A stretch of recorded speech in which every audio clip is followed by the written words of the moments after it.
Bem-vindos ao nosso Falando Nisso de hoje, nesse canal YouTube, com uma pergunta trabalhosa, na verdade uma série de perguntas envolvendo a esquizoanálise. A gente já fez um vídeo aqui sobre Deleuze, introdutório, muitas reações, debates, que é super legal, é o objetivo mesmo do canal. Então vamos tentar fazer então um desdobramento dessa conversa aí num tema específico que é a esquizoanálise. Então, a partir da pergunta do Otávio Coelho Neto Arantes do Nascimento, professor, o livro Esquizoanálise seria contra-análise? Rick Tartaia, e a esquizoanálise? Célio Araújo, muito obrigado por esses termos contemporâneos, poderia seguir num paralelo entre psicanálise lacaniana e esquizoanálise? De novo, Rick Tartaia, não concordo com as críticas à esquizoanálise. A Deleuze e Guattari tem que ver com a produção, a questão do desejo. Alexandre Pittini, uma intervenção longa sobre Plotino, Hume, Leibniz, a forma como eu argumentei que Deleuze leu Hegel de uma forma um pouco assim parcial, talvez equivocada, e então as críticas que ele faz ao hegelianismo não teriam atingido muito bem o alvo, né? Pergunta também sobre, vou incluir aqui na esquizoanálise, na questão da esquizoanálise.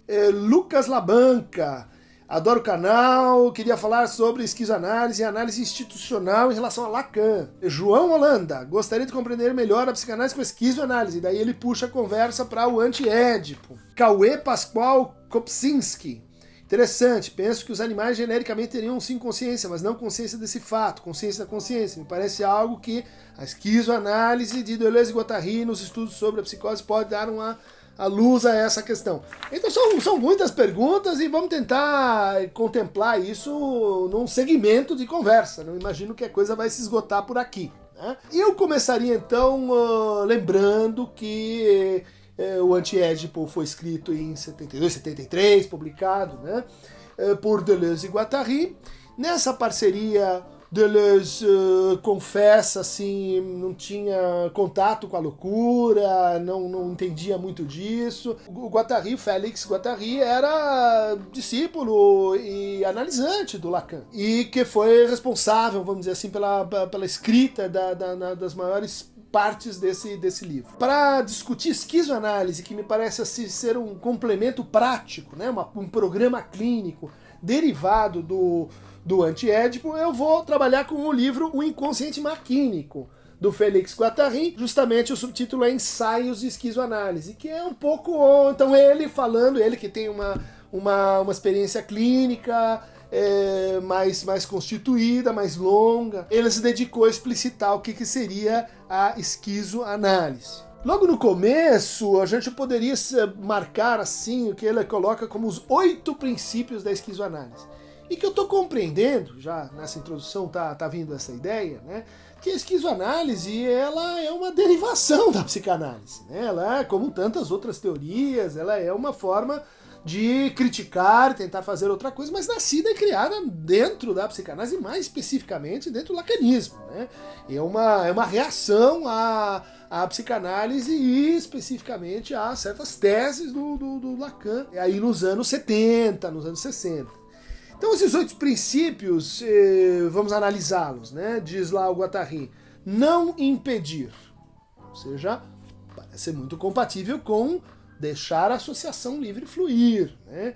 Não impedir no sentido de alterar um processo, de assim, querer demiurgicamente conduzir as coisas para um lado para o outro. Parece uma noção compatível com a psicanálise. Quando acontecer alguma coisa, isso prova que aquela coisa acontece. Bom, parece uma coisa chamada o real. O real acontece despite das previsões, imprevisões e automatismos. Não se excita melhor o inconsciente no divã, né? Então, o cinema é o divã do pobre, diz lá Guattari e Deleuze. A escuta em território, a escuta na experiência, romper essa clausura, esse muro que é o consultório, e escutar o sofrimento muito mais além assim do setting tradicional e clássico.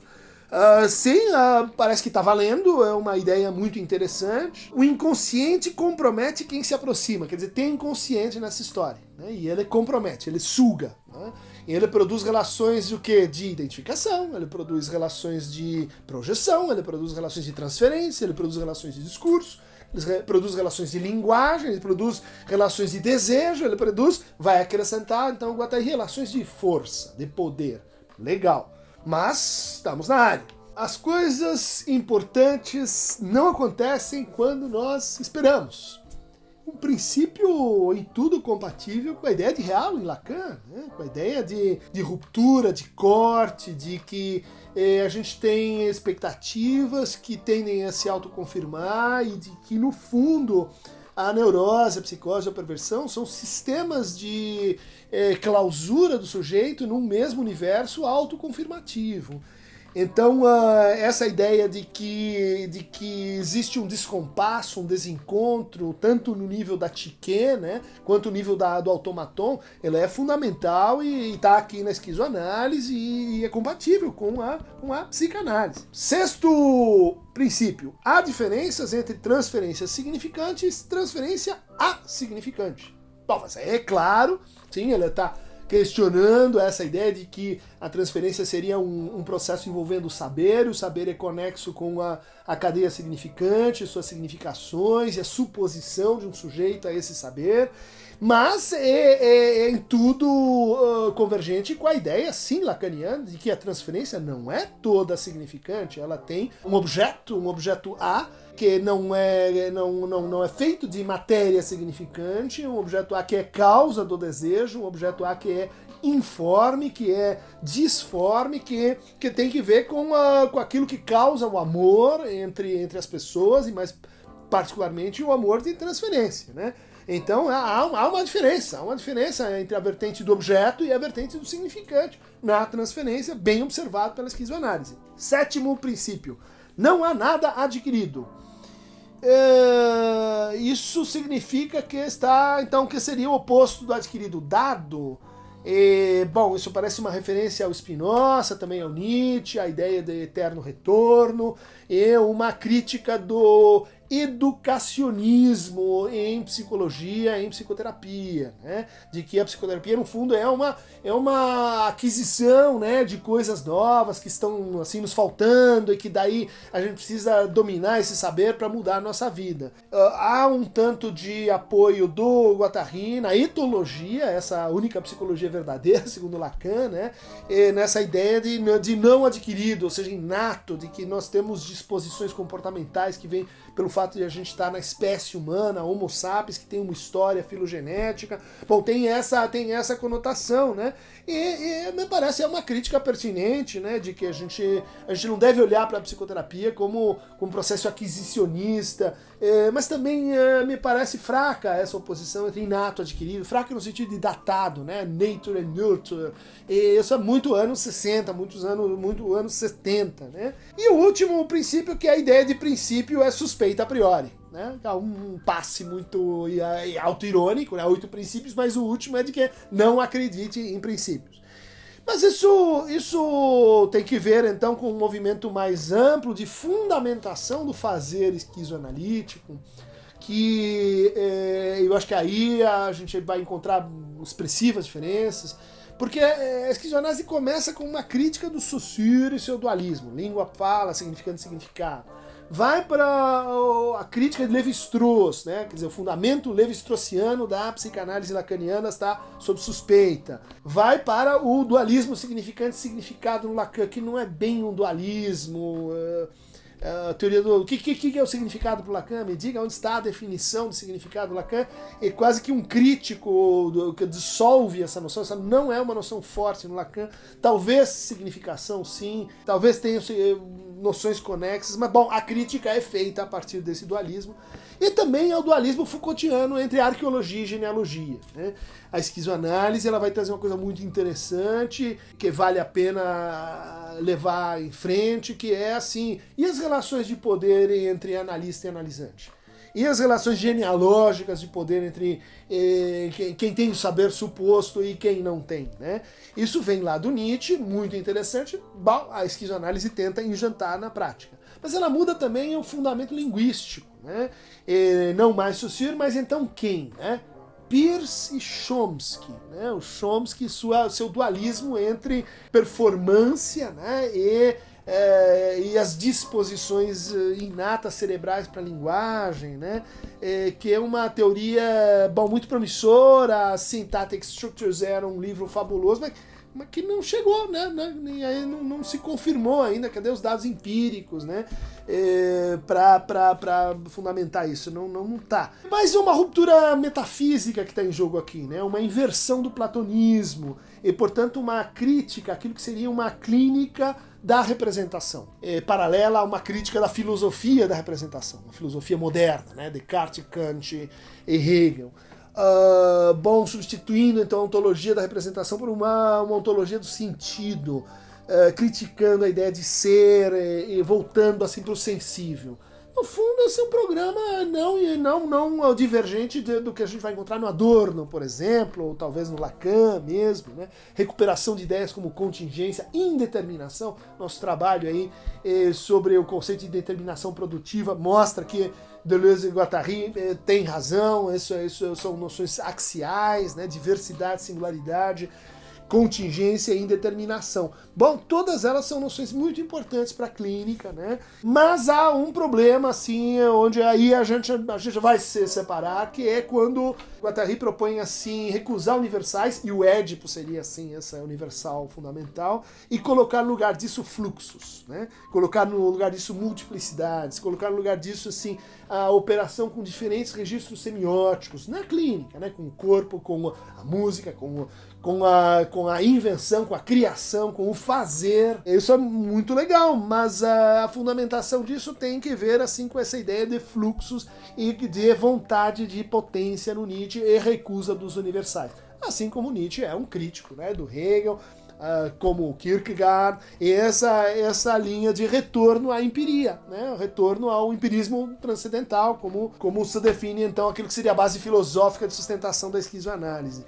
Me parece que isso pode ter implicações políticas perigosas, né? Vontade de poder e supremacia dos particulares num mundo em que, justamente, se você for pôr os particulares contra os particulares, o que você vai ter é o capitalismo, né?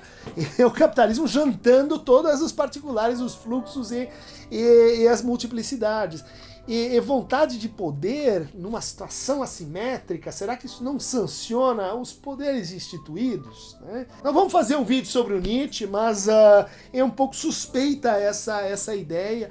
Apesar de que ela tem assim umas vantagens, né, quando a gente pensa em introduzir mais a noção de força no atendimento, né? Força no sentido da dinamis, né? Força no sentido tem níveis molares, níveis moleculares, níveis mais abstratos, onde as transformações podem ocorrer. No fundo, isso é uma grande sacada do Guattari, né? De que a psicoterapia, a esquizoanálise é no fundo uma construção de máquinas transformativas, né? Máquinas rizomáticas, máquinas que não tenham essa estrutura vertical, hierárquica, e nem que hiperterritorializam as pessoas, né?